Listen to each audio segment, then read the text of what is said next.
Good morning बच्चों। आज के इस वीडियो लेक्चर में हम इकोसिस्टम की एक महत्वपूर्ण घटना एनर्जी फ्लो अथवा कैलोरीफिक फ्लो की बात करेंगे। सबसे पहले तो हम ये जानते हैं कि एनर्जी के बारे में हमेशा एनर्जी फ्लो शब्द का उपयोग क्यों किया जाता है और मिनरल्स के बारे में हमेशा न्यूट्रिएंट साइक्लिंग टर्म का प्रयोग क्यों किया जाता है। किसी भी इकोसिस्टम में ऊर्जा सदैव एक ही दिशा में प्रवाहित होती है और इसी यूनिडायरेक्शनल फ्लो के कारण या ट्रैवलिंग के कारण ही हम कहते हैं कि इकोसिस्टम में एनर्जी फ्लो करती है। किसी भी इकोसिस्टम में सूर्य से प्राप्त ऊर्जा प्रोड्यूसर्स के द्वारा ट्रैप होती है और कंज्यूमर्स से होते हुए डीकम्पोजर्स तक एक ही दिशा में जाती है। तो इसी यूनिडायरेक्शनल ओरिएंटेशन के कारण एनर्जी फ्लो कहा जाता है। इसके विपरीत अगर हम मिनरल्स की या न्यूट्रिएंट्स की बात करें तो ये एक चक्रीय पाथ पर गमन करते हैं। सॉइल से ऑर्गेनिजम्स में, ऑर्गेनिजम्स की मृत्यु व अपघटन के पश्चात पुनः सॉइल में मुक्त कर दिए जाते हैं। तो इस प्रकार एक चक्र के रूप में इनका प्रवाह होता है, इसीलिए इसे न्यूट्रिएंट साइक्लिंग या बायोजियोकेमिकल साइक्लिंग के नाम से जाना जाता है। किसी भी इकोसिस्टम में एनर्जी फ्लो का अध्ययन हम इकोलॉजिकल एनर्जेटिक्स के अंतर्गत करते हैं। तो आइए देखते हैं कि इकोलॉजिकल एनर्जेटिक्स में हम क्या पढ़ेंगे। सबसे पहले quantity of solar energy reaching an ecosystem, फिर इस पहुंचने वाली एनर्जी की वह क्वांटिटी जो कि ग्रीन प्लांट्स ने फोटोसिंथेसिस की प्रक्रिया के अंतर्गत यूज़ की। तृतीय पार्ट में हम पढ़ते हैं quantity and part of energy flow from producers to consumers.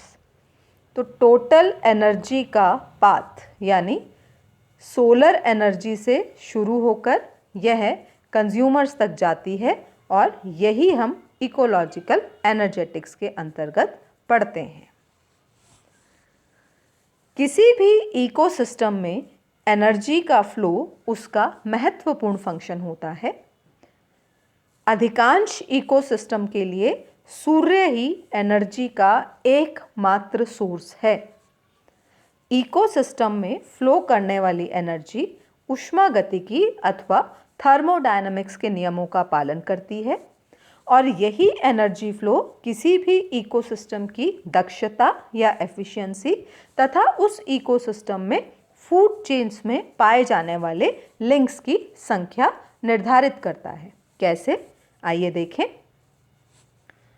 सबसे पहले हम थर्मोडायनामिक्स के नियम पढ़ते हैं।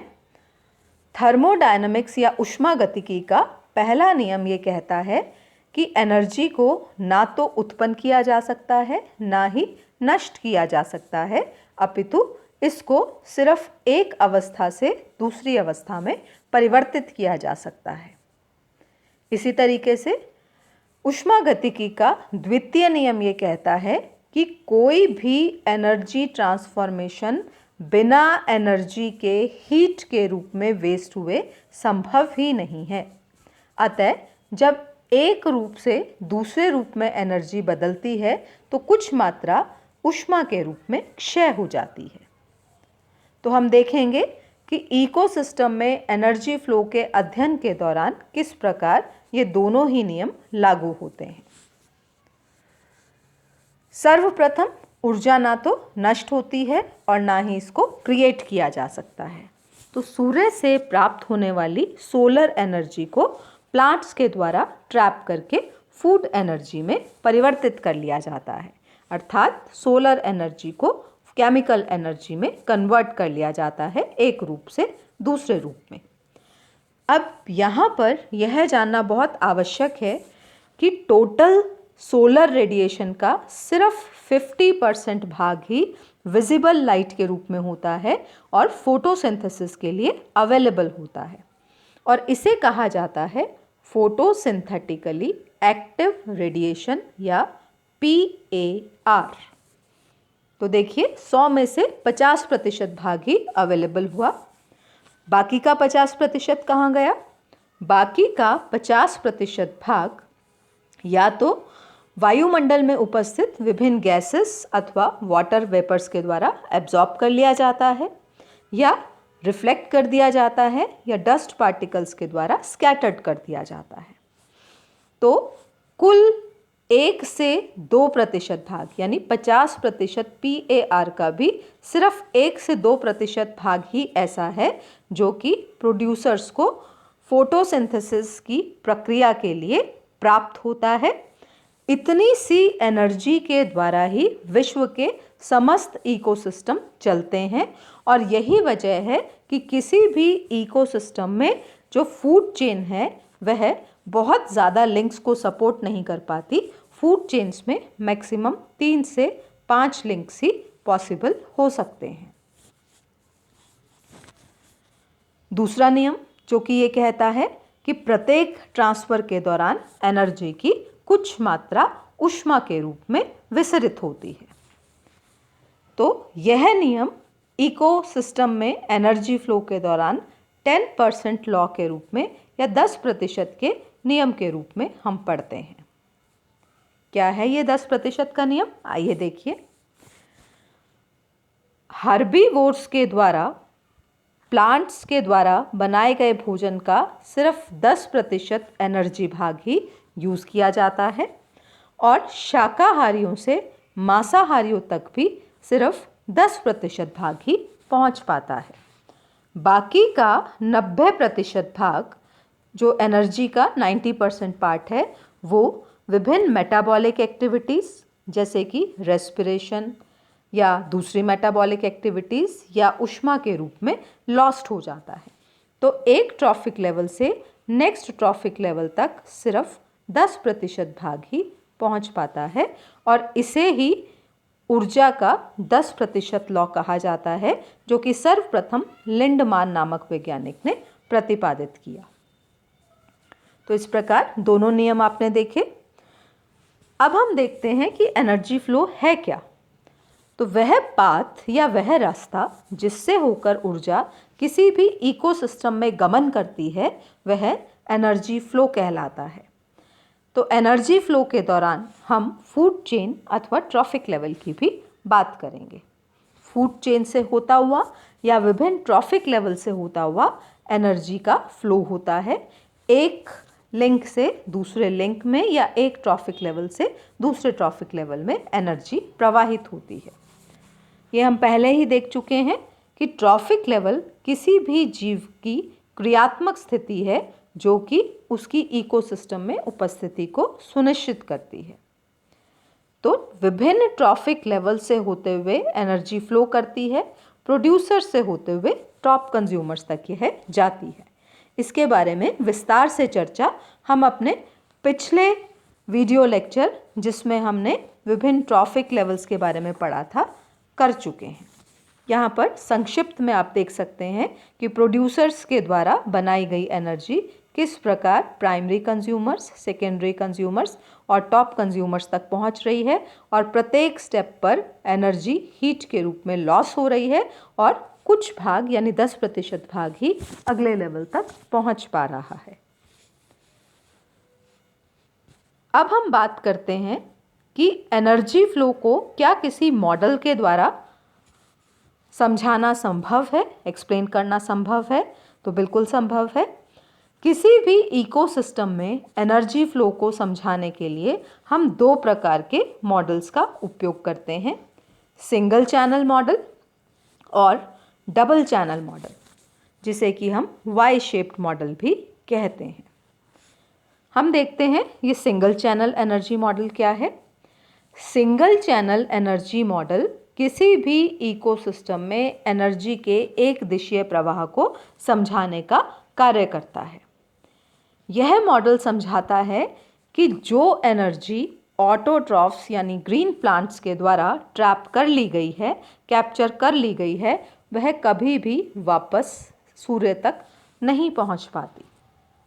यह आगे की तरफ बढ़ती है, यानी प्रोड्यूसर से कंज्यूमर्स और फिर कंज्यूमर्स से टॉप कंज्यूमर से होते हुए यह विभिन्न ट्रॉफिक लेवल से गुजरती है और एक ट्रॉफिक लेवल से अगले ट्रॉफिक लेवल में पहुंचने के पश्चात यह प्रीवियस या पहले वाले ट्रॉफिक लेवल को अवेलेबल नहीं हो पाती। तो स्पष्ट है कि अगर सन या सूर्य से प्राप्त होने वाली सोलर रेडिएशन किसी इकोसिस्टम को उपलब्ध नहीं हो तो पूरा का पूरा इकोसिस्टम वहीं कोलैप्स हो जाएगा या वहीं नष्ट हो जाएगा। और साथ ही एक ट्रॉफिक लेवल से अगले ट्रॉफिक लेवल तक पहुंचते हुए एनर्जी का धीरे धीरे एनर्जी की अमाउंट में क्षति होती है या प्रोग्रेसिव डिक्रीज इसमें पाया जाता है। सिंगल चैनल एनर्जी मॉडल को इस चित्र के द्वारा बहुत ही भली भांति एक्सप्लेन किया गया है। यहाँ आप देख सकते हैं कि विभिन्न ट्रॉफिक लेवल्स को इन बॉक्सेस के रूप में दिखाया गया है और ये पाइप्स जो हैं ये विभिन्न ट्रॉफिक लेवल से हास होने वाली ऊर्जा की मात्रा को बता रहे हैं। तो इस प्रकार ग्रीन प्लांट्स प्रोड्यूसर्स के रूप में यहाँ पर दिखाए गए हैं। तो ग्रीन प्लांट्स को जो एनर्जी सोलर एनर्जी के रूप में प्राप्त होती है वह ग्रॉस प्रोडक्शन के रूप में संचित कर ली जाती है, अर्थात प्रकाश संश्लेषण के द्वारा इसको ग्रॉस प्रोडक्शन में बदल लिया जाता है। ग्रॉस प्रोडक्टिविटी और नेट प्राइमरी प्रोडक्टिविटी भी पिछले लेक्चर्स में आप देख चुके हैं। इस ग्रॉस प्रोडक्शन में से कुछ भाग रेस्पिरेशन के रूप में लॉस्ट होता है और रेस्पिरेशन माइनस करने पर हमें नेट प्रोडक्टिविटी मिलती है। यहाँ पर एक बात ध्यान रखिए बच्चों कि नेट प्रोडक्टिविटी ही ऊर्जा की वह मात्रा है जो कि अगले ट्रॉफिक लेवल को अवेलेबल होती है या अगले ट्रॉफिक लेवल तक पहुंचती है। नेट प्रोडक्टिविटी के रूप में यह ऊर्जा अगले ट्रॉफिक लेवल यानी हर्बीवोर्स तक पहुंची। ये आप देख रहे हैं, ये पाइप या ये चैनल जो है ऊर्जा के प्रवाह को बता रहा है। ये बॉक्स हर्बीवोर्स को एक्सप्लेन कर रहा है। हर्बीवोर्स तक पहुंचते पहुंचते कुछ ऊर्जा रेस्पिरेशन के रूप में लॉस्ट हो गई और ऊर्जा का कुछ भाग ऐसा था जो कि यूटिलाइज्ड ही नहीं हुआ, यानी अगले ट्रॉफिक लेवल तक पहुंचा ही नहीं। तो आप देख रहे हैं कि सिर्फ 10% भाग जो है ये अगले ट्रॉफिक लेवल में पहुंचा। अगले ट्रॉफिक लेवल में भी सेम प्रोसेस रिपीट हो रहा है। कुछ एनर्जी रेस्पिरेशन में, कुछ एनर्जी ऐसी है जो कि बायोमास के रूप में नहीं बदली और जो एनर्जी बायोमास के रूप में बदली वह फिर नेक्स्ट ट्रॉफिक लेवल में पहुंच गई।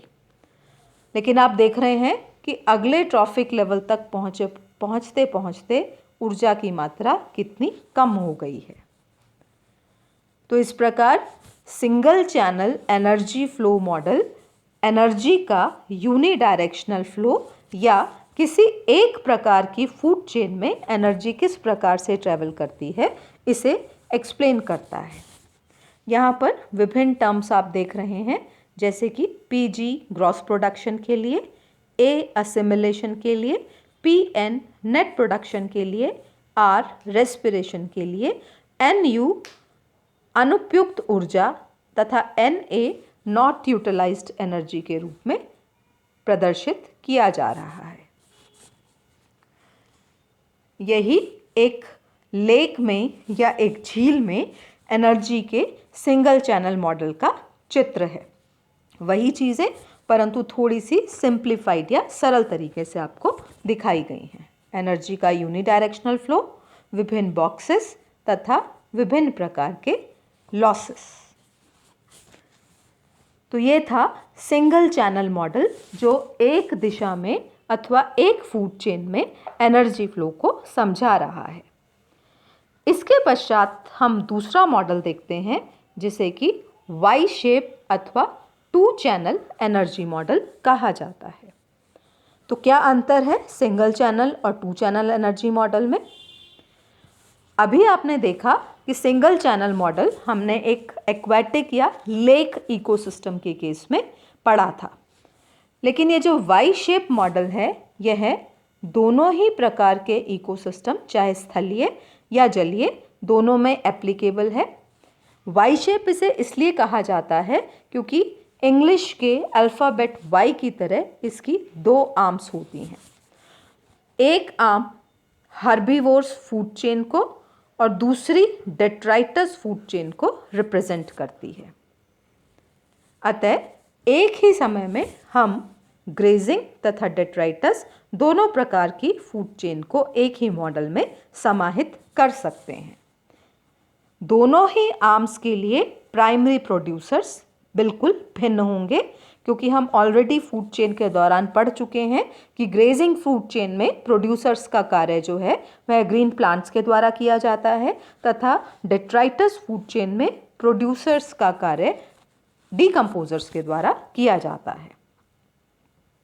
इस प्रकार यह वाई शेप मॉडल बहुत अच्छे तरीके से यह बताता है कि प्रकृति में पाई जाने वाली दोनों फूड चेन्स एक दूसरे से आइसोलेटेड नहीं बल्कि एक दूसरे के सहयोग से कार्य करती हैं। वाई शेप एनर्जी का मॉडल किसी भी इकोसिस्टम की आधारभूत स्तरीय संरचना को कंफर्म करता है।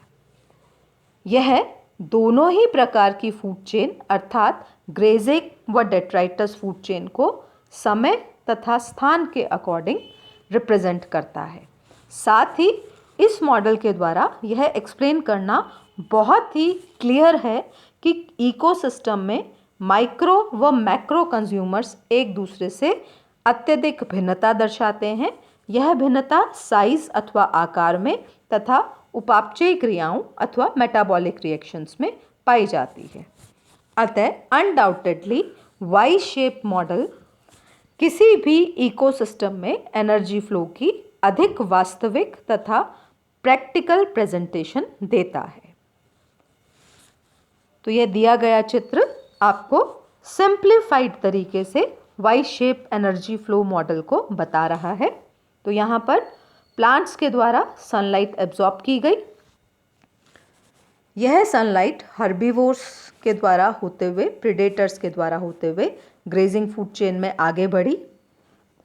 इसके पश्चात इन हर्बीवोर्स प्रीडेटर्स की मृत्यु के पश्चात यहाँ पर दूसरी फूड चेन जो डेट्राइटस फूड चेन है वह शुरू हो गई। तो इस प्रकार आप देख रहे हैं यहाँ पर एक वाई शेप बन रही है जिसकी एक आर्म ग्रेजिंग फूड चेन से जुड़ी हुई है तथा दूसरी आर्म डेट्राइटस फूड चेन से जुड़ी हुई है। तो इस प्रकार यह वाई शेप अथवा डबल चैनल मॉडल का एक बहुत ही सिंपल रिप्रेजेंटेशन आपको दिखाया गया है। इसके पश्चात हम बिल्कुल संक्षेप में एनर्जी फ्लो के एक और मॉडल जिसे कि universal model of energy flow कहा जाता है इसकी भी बात करेंगे। यूनिवर्सल मॉडल किसी भी जीवित कंपोनेंट, चाहे वो प्लांट है चाहे वो एनिमल है या किसी भी इकोसिस्टम के लिए एप्लीकेबल है।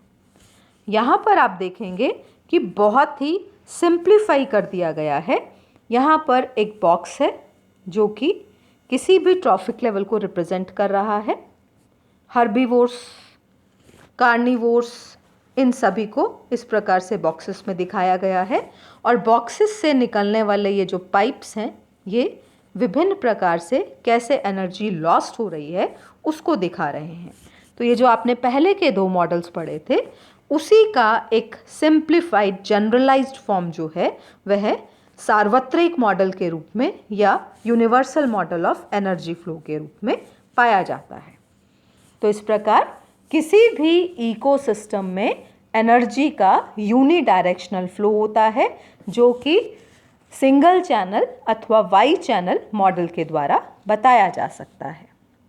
तो उम्मीद है कि आप एनर्जेटिक्स को या एनर्जी फ्लो को भली भांति समझ गए होंगे और इसके साथ ही आप इकोलॉजिकल एनर्जी फ्लो से संबंधित क्वेश्चंस भी अटेम्प्ट कर सकते हैं।